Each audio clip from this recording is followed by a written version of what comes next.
Ja, guten Morgen von meiner Seite noch. Wir haben 3 verschiedene Augenblicke gehört von den Jüngern im Sturm. Und darum habe ich gedacht, fange ich mit ganz einer anderen Geschichte an. Und zwar die Geschichte von Jona. Die meisten von euch kennen die. Der Jona ist ein Prophet im Alten Testament und hat von Gott den Auftrag bekommen, auf Ninive zu gehen. Und was hat er gemacht? Er ist genau in die andere Richtung gegangen. Er hat das Boot genommen, das genau in die entgegengesetzte Richtung gefahren ist. Und dann ist ein Sturm gekommen. Ist ins Wasser gerührt worden, der Sturm hat aufgehört, er ist von einem Walfisch geschluckt worden. Und als er in den Bauch Fuß da hat und sich zu Gott umgekehrt hat, ist alles vorbeigegangen, der Fisch hat ihn ausgespäut und alles ist gut gewesen. Und häufig, wenn man die Geschichte erzählt, ist so das Motto oder so ein bisschen die Aussage am Schluss, wenn wir auf Gott hören, oder wer hätte den Jona auf Gott gehört, dann wäre der Sturm nicht gekommen. Oder wenn wir auf Gott hören und ihn richtig verstehen, dann können wir Probleme vermeiden. Aber wisst ihr was? Das ist Mist und stimmt hinten und vorne nicht.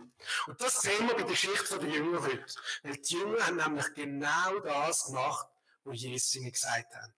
Wir können nämlich sogar lesen, Jesus hat die Jünger gezwungen, oder er hat sie gedrängt, um in das Boot einzusteigen und loszufahren.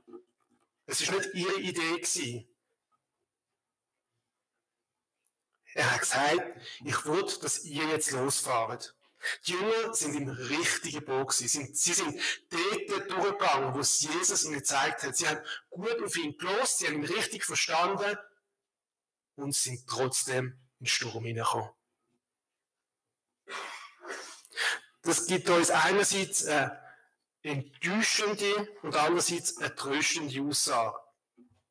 Enttäuschend, weil wir akzeptieren, dass auch, wenn wir mit Gott unterwegs sind, auch wenn wir Jesus vor unserer Seite haben, wenn der Allmächtige mit uns ist, dass wir nicht um Probleme herumkommen und dass das nicht einfach so unser Leben leichter macht. Gleichzeitig ist es aber auch eine tröstende Aussage, weil wir wissen dürfen, wenn wir in einem Sturm sind, oder wenn nicht alles so geht, wie wir uns vorstellen, wenn es drüber und drunter geht, muss das nicht heissen, dass wir nicht richtig auf Gott gehört haben. Ein Sturm sagt zuerst mal gar nichts, ausser dass es im Moment schwierig ist.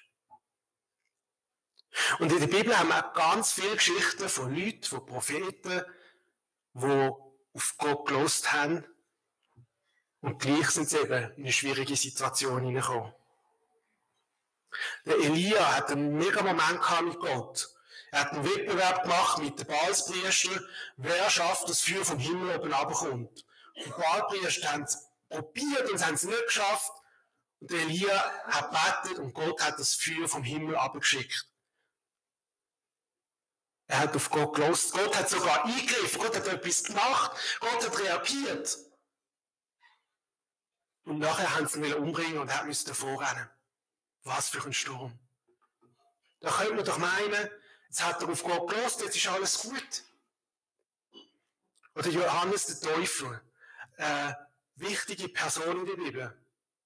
Gott hat Johannes der Täufer ausgelesen. In dem Moment, wo Gott bei der Taufe von Jesus gesagt hat, das ist mein Sohn, so ein zentraler Moment. Und Johannes der Täufer war mit drin gewesen. Johannes der Täufer war der gewesen, wo Jesus getauft hat. Er hat auf Gott gehört und es ist, wenn man von ihm liest, dann merkt man, es ist ein Mensch, der mega nah bei Gott war. Man könnte meinen, jemand, der so bei Gott ist, der hätte doch Gott segnen mit einem Leben, das kein Problem ist. Aber die Leute haben sich an ihm geärgert und dass er ihnen einen Streit gekriegt hat und am Schluss haben sie ihm den Kopf abgeschnitten und einer Königin zum Geburtstag geschenkt. Wie makaber. Hä? Er hat doch auf Gott gehört. Wieso ist da so ein Sturm?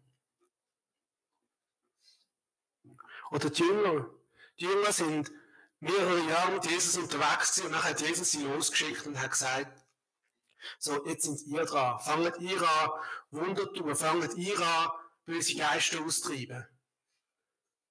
Und sie sind losgegangen. Und es hat nicht funktioniert. Sie haben doch gemacht, was Jesus gesagt hat. Als ich meine Lehre als Informatiker abgeschlossen hatte, hatte ich einen grossen Wunsch gehabt. Für mein Leben und für die Zeit, in der ich drin gestanden bin. Und zwar habe ich eine Frau wollen. Und ich habe Gott gesagt, Herr, bin mir eine Frau und ich mache alles für dich. Gott ist aber nicht darauf eingegangen. Ich habe gemerkt, wie Gott mir sagt, es ist wichtig, dass du dein ganze Leben mir gibst. Ohne Bedingungen. Ohne sagen, aber zuerst noch das oder zuerst noch das. Und das ist schwierig gewesen. Aber an dem Moment, wo ich das auch sagen und wenn ich es loslassen konnte, habe ich meine Berufung bekommen zum Heilsarmee-Offizier.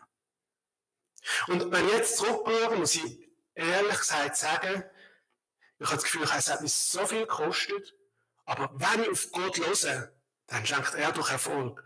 Wenn ich auf Gott höre, dann fangen sich Leute an zu bekehren, dann wachsen Gemeinden, dann braucht mich durch Gott nachher, um etwas Großes zu tun, wenn ich so gut auf ihn höre. Aber es ist der Sturm gekommen. Nur auf Gott hören, nur weil wir auf seinem Weg unterwegs sind, nur weil wir mit ihm unterwegs sind, das ist keine Garantie, dass das Leben einfach, gering und ohne Problem weitergeht.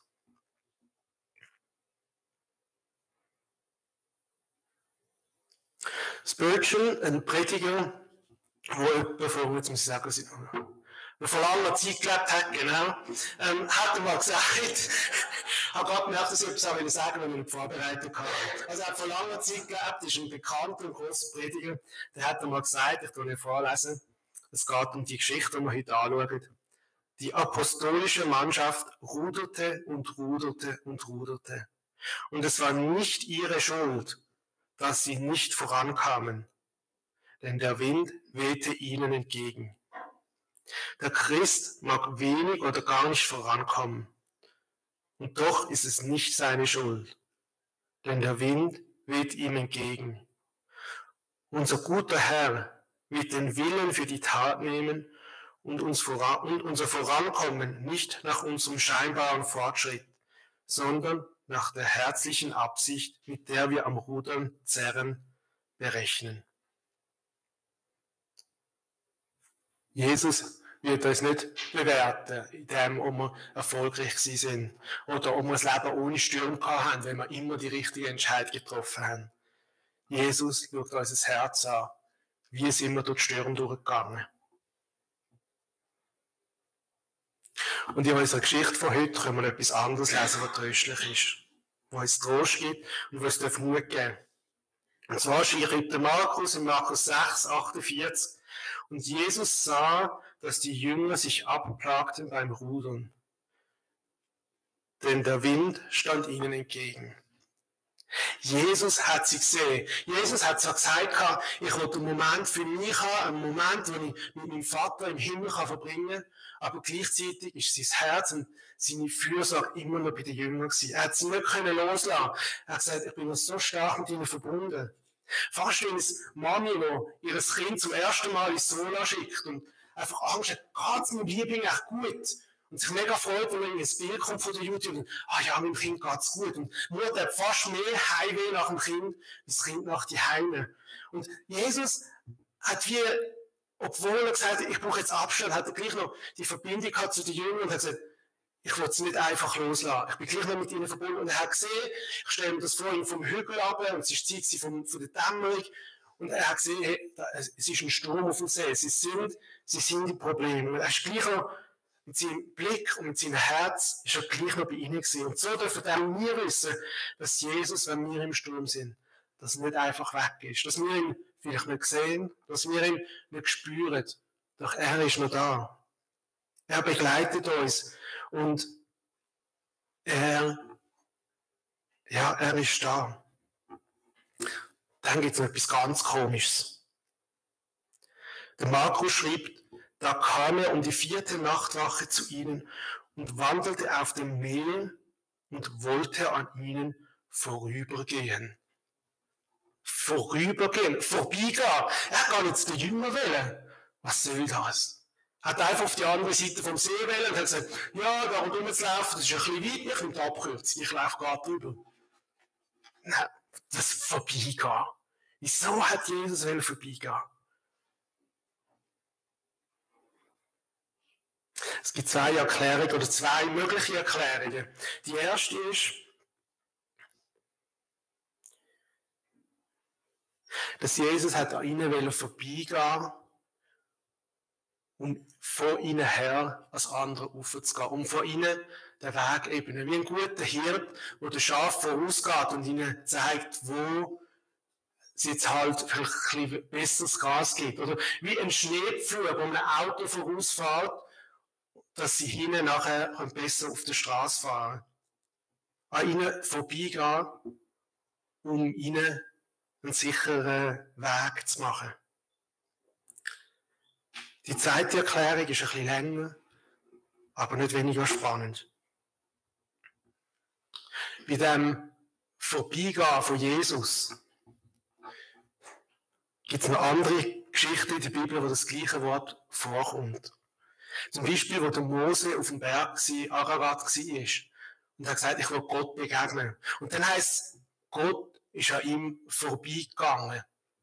Und Mose hat Gott von hinten gesehen. Und das ist ein zentraler Punkt im Leben von Mose, dass Gott eben vorbeigegangen ist. Es hat ihn gestärkt, nach den Israeliten weiter durch die Wüste führen. Das Vorbeigehen ist nicht einfach, eigentlich hat ich ja nicht gesehen, sondern das Vorbeigehen von Gott ist ein Moment, ein heiliger Moment, der stärkt und der Kraft gibt. Wir haben schon vorher vom Elia gehört, als er geflüchtet ist von den Baalspriestern und sie ihn umbringen, ist er in die Wüste gekommen und hat sich sogar zu Gott gesagt, Gott, ich will nicht mehr leben, es ist fertig. Er hat Depression gehabt und gesagt, jetzt ist fertig mit dem Leben, es ist vorbei. Und in dem Moment ist ihm Gott begegnet. Er war in einer Höhle und hat gesagt, Gott, zeig dich mir. Und es ist Stürme gekommen, es ist Regen gekommen, es ist Luft gekommen. Und am Schluss hat Gott sich ihm gezeigt, in einem kleinen Wind. Gott ist in einem kleinen Wind vorbeigegangen, heisst es. Und das Vorbeigehen von Gott hat dazu geführt, dass der schwache, mit dem Leben abgeschlossene, depressive Elia wieder neue Kraft bekommen hat und hat dürfen weitergehen. Und wieder zurückgegangen ist und seinen Dienst hat dürfen weiterführen.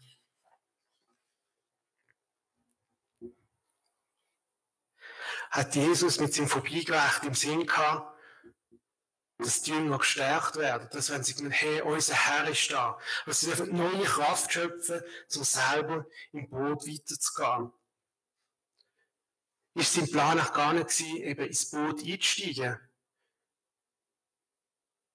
Ist echt das auch der Grund, wieso dass wir am Schluss lesen vom Kapitel, denn die Jünger waren um nichts verständiger geworden angesichts der Brote, sondern ihr Herz war erstarrt.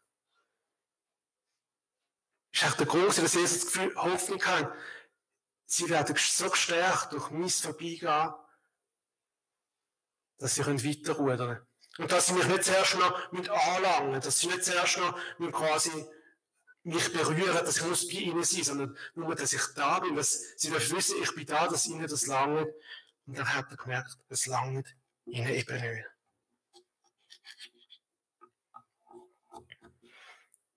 Dann gibt es da noch etwas, was der einen von euch sicher aufgefallen ist. Wir haben ein Ereignis und haben 3 Leute gehört, die das Ereignis beschrieben haben.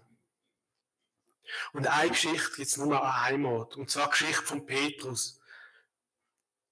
Wo Jesus vorbeigegangen ist, sagt Petrus, darf ich zu dir kommen? Und Jesus sagt, komm. Und er geht aufs Wasser raus, er kann sogar auf dem Wasser laufen, er sinkt ein und Jesus streckt ihm die Hand entgegen.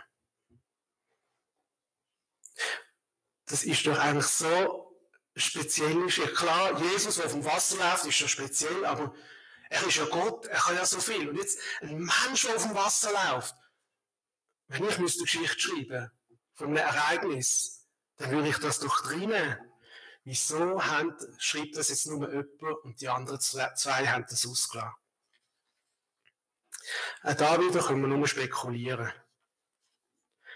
Der Markus, was nicht schreibt, sagt man, ist eigentlich der das aufgeschrieben hat, was der Petrus erlebt hat. Petrus war die Quelle von all dem, was der Markus aufgeschrieben hat. Und wieso hat der Petrus denn nicht wollen, dass die Geschichte in die Bibel kommt? Oder wieso hat er sie hat seinem Kollegen nicht erzählt,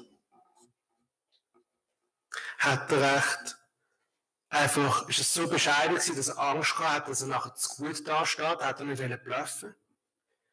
Oder das Gegenteil, hat er sich geschämt, dass er eingesunken ist und hat darum die Geschichte nicht erzählt? Wir wissen es nicht. Der Johannes, der die Geschichte auch nicht erzählt, den könnte man sagen, dass es am Johannes einfach so wichtig ist. Das könnte man sehen im Evangelium, dass einfach Jesus im Zentrum steht. Dass nicht nur, was links und rechts passiert, wichtig ist, sondern es geht allein um Jesus. Aber wie gesagt, wir wissen nicht, wieso der Teil der Geschichte nur an einem Ort drin ist. Aber was an allen Orten wieder drin ist, ist die Reaktion von Jesus, wo er mit den Jüngern anfängt zu reden. Die Jünger haben Angst, sie sehen das Gespenst und dann sagt Jesus zu ihnen, ich bin's, fürchtet euch nicht. Das erste Bibelwort, das ich auf Französisch war, ne crains rien. Hab keine Angst. Und ich Zivildienst gemacht habe in der Romandie, haben wir in einem Hausreis Bibelvers gezogen und ich habe den Vers gezogen, wo der Engel zu der Maria gekommen ist und ihr gesagt hat, ne crains rien, car tu as trouvé grâce devant Dieu. Hab keine Angst, weil du hast Gnade gefunden vor dem Herrn. Habt keine Angst vor mir, sagt Jesus. Ja, mit der Angst oder mit der Furcht ist es so eine Sache. Eigentlich ist Angst ja etwas Gutes. Es ist ein Instinkt. Es ist etwas, was uns davon abhaltet, zum Blödsinn zu machen. Wir haben Angst, dass wir uns etwas brechen und darum tun wir nicht über Klippen rauslaufen und uns einfach so runterkumpeln. Wir haben Angst, dass wir uns die Hand verbrennen, darum tun wir nicht eine heisse Pfanne nehmen, sondern nehmen eine Pfannenlumpe. Die Angst ist eigentlich in erster Linie etwas Gutes und ist etwas, was uns am Leben erhaltet. Aber manchmal spielt uns Angst auch einen Streich. Es gibt Leute, die haben Angst vor Spinnen, obwohl sie eigentlich wissen, es macht mir nichts, aber sie können es einfach nicht loslassen. Oder häufig haben wir auch Angst vor etwas Neuem oder etwas, was wir noch nicht kennen. Als ich in Malaysia war, hat es ganz viele verschiedene Früchte gegeben, die ich nicht gekannt habe. Zum Teil haben sie ganz grelle Farben gehabt, zum Teil haben sie Stacheln gehabt und auf jeden Fall haben sie giftig und so ausgesehen, dass man es nicht essen kann. Und ich hätte mich nie gewagt, irgend so eine Frucht zu essen, bis jemand gesagt hat, hab keine Angst, diese Frucht, die ist gut, die kann man essen. Zugegeben, eine exotische Frucht ist etwas anderes wie Leute, die ernsthafte Ängste haben. Leute, die zum Beispiel Angst haben vor Leuten und so gar nicht mehr zum Haus ausgehen. Oder Leute, die Angst haben, krank zu werden und sie um 10.000 Mal am Tag mit Händen waschen. Ängste ist etwas, wo uns zwar schützt, aber wo uns auch einen Streich spielen können.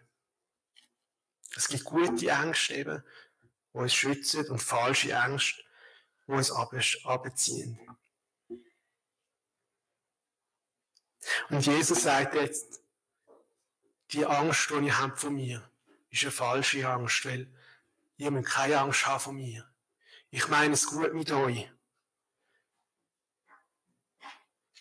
Die meisten Leute, die jetzt da sind heute Morgen, die sagen wahrscheinlich, ah ja, ich habe sowieso keine Angst vor Jesus. Jesus ist mein Freund. Ich bin ja mit Jesus unterwegs.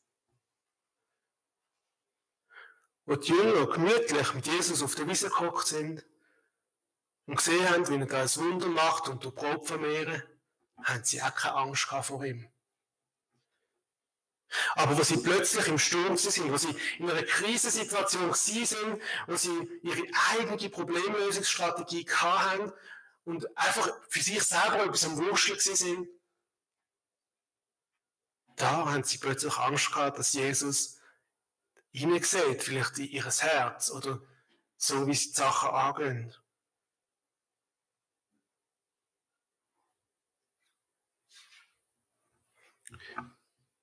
Wie gehen wir mit Stürmen um in unserem Leben? Sind wir bereit, auf Jesus zu schauen und zu erwarten, dass er uns durch die Stunde durchführt? Oder sind wir so verschreckt, dass da ist, oder sagt am liebsten, Jesus, ich will gerade nichts mehr von dir wissen, ich will zuerst mein Problem selber regeln?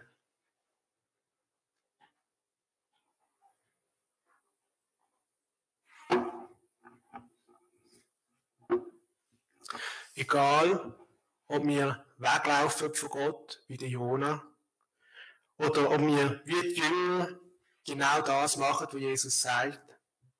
Stürme gehören zum Leben. Man könnte nicht davon laufen.